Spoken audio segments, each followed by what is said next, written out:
There's a pattern in American healthcare that has closed 180 rural hospitals in 15 years. 5 stages, same sequence, every single time.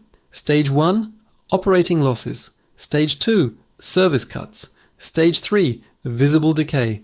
Stage 4, emergency funding. Stage 5, doors locked. Right now, 600 hospitals are in this pattern. And if your local hospital is at stage 3, you have 18 months, maybe less. Welcome to Collapse Report, where infrastructure, economics, and accountability collide. And nothing is ever as simple as it looks. This isn't a healthcare access problem. This is an economic collapse pattern. The Government Accountability Office documented it. The CDC tracked the consequences. And the pattern is accelerating. Between 2005 and 2020, 180 rural hospitals closed. But here's what makes this dangerous today. 600 more hospitals are currently at financial risk. Same pattern, same stages. And when a hospital reaches stage 5, the community doesn't just lose healthcare. They lose emergency response, economic stability, and in some cases, the town itself. The pattern has 5 stages. Each stage is predictable. Each stage has warning signs, and each stage brings the hospital closer to collapse. But to understand why 600 hospitals are following this exact pattern, we need to follow the money. Let me show you how the system is designed to fail. Stage 1 is operating losses. This is where the pattern starts. Rural hospitals serve fewer patients. Medicare reimburses below cost.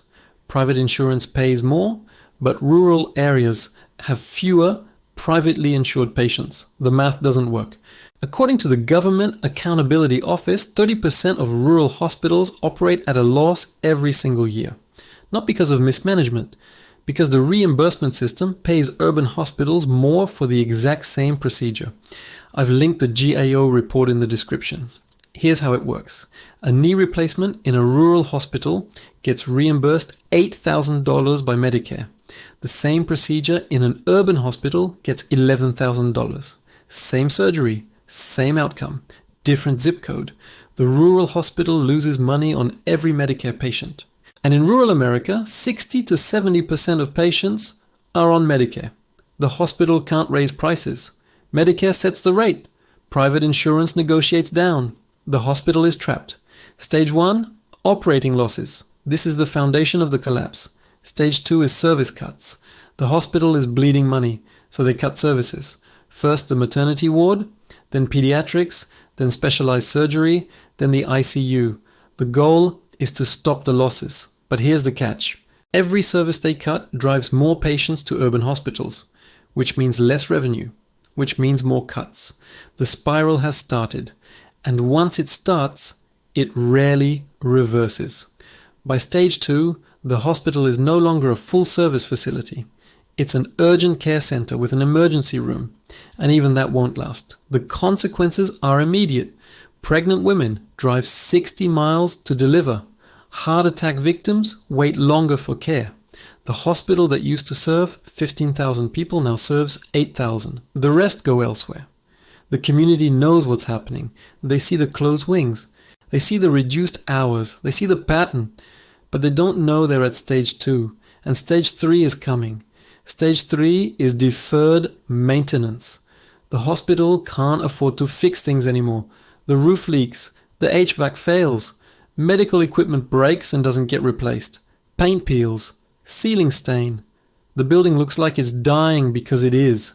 This is the visible stage. This is when patients start asking questions. And this is when the clock starts ticking. From stage 3 to stage 5, the average timeline is 18 months. Hospital administrators know the pattern. They've seen it at other hospitals. They start updating their resumes. Meanwhile, the community still believes their hospital is permanent. They've never lived without it. They can't imagine life without it. But the pattern doesn't care about belief. Here's what makes stage 3 dangerous. Deferred maintenance creates accreditation risk. Joint Commission inspections find violations. Medicare threatens to revoke certification. The hospital has to fix things now, but they have no money, so they borrow. Or they defer other repairs, or they cut more staff. Each choice accelerates the collapse. The Cecil G. Shep Center tracked this pattern across 180 hospitals. Same sequence, every time. Becker County Medical Center, Minnesota. 2003, Stage 1, operating losses. 2005, Stage 2, closed maternity ward. 2008, Stage 3, roof leaks, equipment failures. 2010, Stage 4, emergency loan from county. 2011, Stage 5, closed. 42 beds, gone. Mercy Hospital, Missouri. 2010, Stage 1. 2012, Stage 2, cut pediatrics.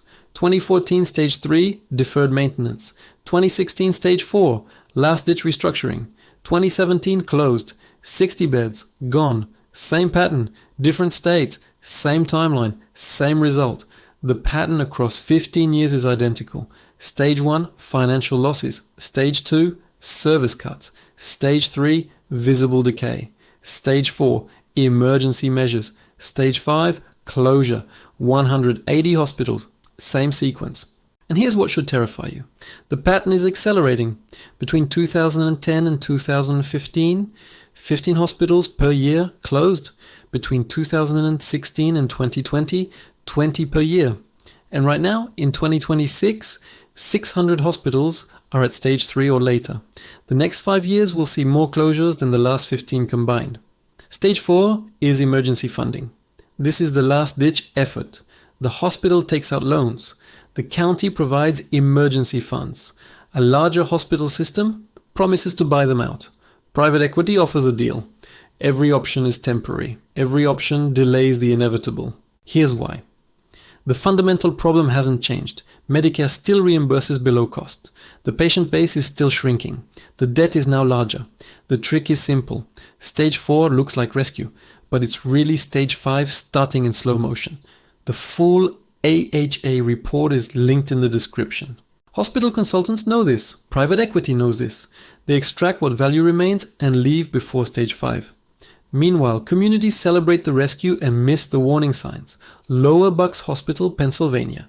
2016, private equity buyout. Promised investment. Promised stabilization. 2017, further service cuts.